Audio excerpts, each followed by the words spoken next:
les explosions ont retenti. Önce ilk patlama, sonra ikincisi. Paris'teki terör saldırıları ilk olarak Fransa-Almanya maçının canlı yayınında yansıdı ekrana. Stadın hemen dışında bombalar patladı. Patlamalarla stadyumdan sesler yükseldi. Ancak maç iptal edilmedi.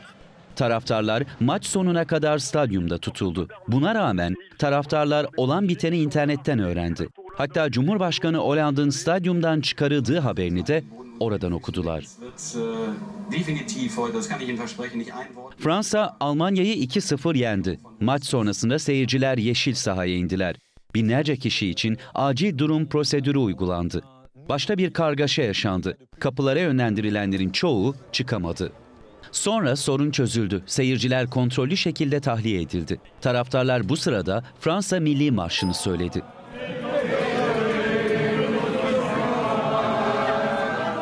Futbolcular bir süre daha statta tutuldu. Taraftarlarsa dışarı çıktıklarında tedirgindi. En büyük can kaybı işte buradaydı. Bataclan konser salonunda. Amerikalı rock müzik grubu Eagles of Death Metal'in konseri vardı.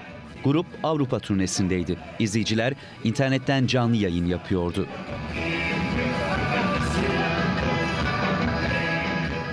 İçeri giren teröristler etrafa ateş açtı. Onlarca kişiyi rehin aldılar. Her şey bittiğinde salonda kan gövdeyi götürüyordu. Grup üyeleri de bir süre kayıplara karıştı. Yöneticileri onlara ulaşamadı. Bir süre sonra da iyi oldukları haberi geldi.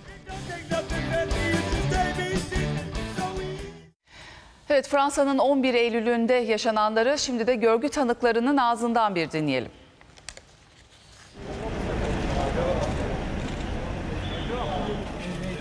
Au niveau du bar, donc on a entendu comme des pétards. Pour entrer, on a cru que c'était des pétards. On s'est retourné et là on a vu moi j'ai vu deux jeunes, pas plus de 25 ans, avec des kalachnikovs. Ils nous ont demandé de nous coucher. Il y en a un qui faisait toujours comme ça. Donc on s'est tous couchés, toute la salle s'est couchée.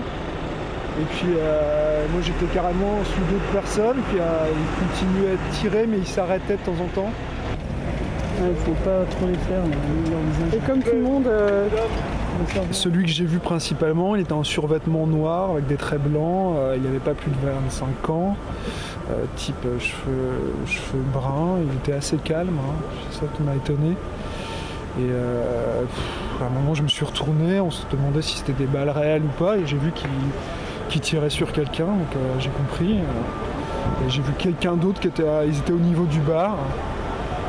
Et puis l'autre était un peu plus loin, mais je l'ai pas trop vu, j'en ai vu qu'un.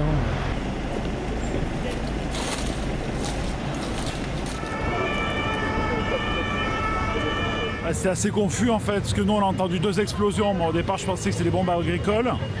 Après il y a eu plein de rumeurs à l'intérieur du stade, on était à la porte E, ça pétait juste à côté, c'est vrai que c'était bruyant, mais on pensait que c'était juste des bombes agricoles. Après il y a eu des rumeurs, on a entendu parler de fusillades. Là c'était très confus à l'intérieur du stade, il y a eu des mouvements de foule en fait qui étaient très angoissants je dirais pour tout le monde, les gens qui étaient par terre, etc. Donc, c'est vrai tout se déroulait bien, l'équipe de France a gagné, on était tous contents et à la sortie du stade, grosse désillusion, la fête gâchée, il y a eu des mouvements de foule, tout le monde a commencé à paniquer. Ça allait assez vite et là impossible de rentrer, les horaires bouchés, du monde partout.